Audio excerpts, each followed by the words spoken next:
គោលការណ៍ទទួលខុសត្រូវរបស់យើងសម្រាប់ប្រជាជនម្នាក់ៗសម្រាប់កូនចៅប្រជាជនម្នាក់ៗតែ3ទេទី1ឲ្យគាត់មានសុខភាពល្អទី2ឲ្យគាត់មានចំណេះដឹងហើយទី3រកឱកាសការងារឲ្យគាត់ឬបង្កើតបរិយាកាសឲ្យគាត់រកស៊ីបានចិញ្ចឹមជីវិតបានទោះបីគាត់ធ្វើតកែខ្លួនឯងគាត់រកស៊ីខ្លួនឯងគាត់ទៅធ្វើការ NGO ធ្វើការរដ្ឋធ្វើការអីគឺ3ដឹងហើយធានានៅលំនឹងស្ថិរភាពសន្តិសុខឲ្យគាត់រស់នៅបានស្រួលអាដឹងយើងធ្វើប៉ុណ្ណឹងចឹងបានរាជរដ្ឋាភិបាលយើងច្រើនអាណត្តិប៉ុណ្នេះហើយរួមទាំងអាណត្តិទី7នេះគឺយើងដាក់ចេញគោលនយោបាយជាពិសេសអតិភិបគឺទី1រឿងសុខភាពទាំងឯង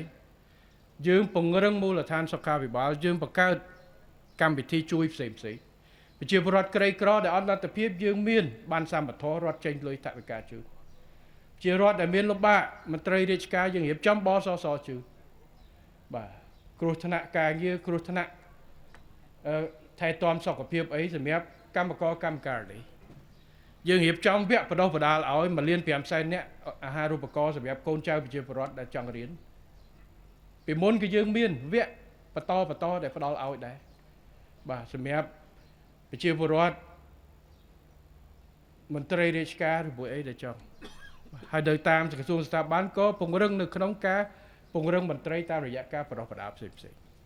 ហើយខ្ញុំក៏ឃើញតាមមន្ត្រីរបស់យើងលោកគ្រូអ្នកគ្រូក៏មានទៅរៀនយកសញ្ញាបត្រច្រើនខ្ញុំចែកសញ្ញាបត្រម្ដងសួរទៅលោកគ្រូបឋមគ្រូវិទ្យាល័យបាទថ្ងៃមុននៅកពតចែកសញ្ញាបត្រគាត់បង្រៀននៅវិទ្យាល័យនៅមុខនឹងអញ្ចឹងពេលព្រឹកធ្វើគ្រូគេល្ងាចឆ្លងផ្លូវមកធ្វើកូនសិស្សគេតែជាឱកាសដើម្បីគាត់បង្កើនគុណវុឌ្ឍិអញ្ចឹងយើងធានានៅបែបនេះហើយទី3បង្កើតពង្រីកវិសាលភាពការងារហើយការងារល្អការងារមិនមែនគ្រាន់តែការងារមានទេលក្ខខណ្ឌការងារច្បាប់ការងារយកចិត្តទុកដាក់បាទទាំងអាហារូបត្ថម្ភទាំងការធ្វើដំណើរអីផ្សេងក្រសួងការងារក៏បានធ្វើក្របអដាប់បនេះក៏បានខិតខំក៏មុនយើងក៏បង្កើតនៅមន្ត្រីនៅគេហៅកន្លែងទារកដ្ឋានស្អីផ្សេងជាកិច្ចការខិតខំបន្ថែមទៀត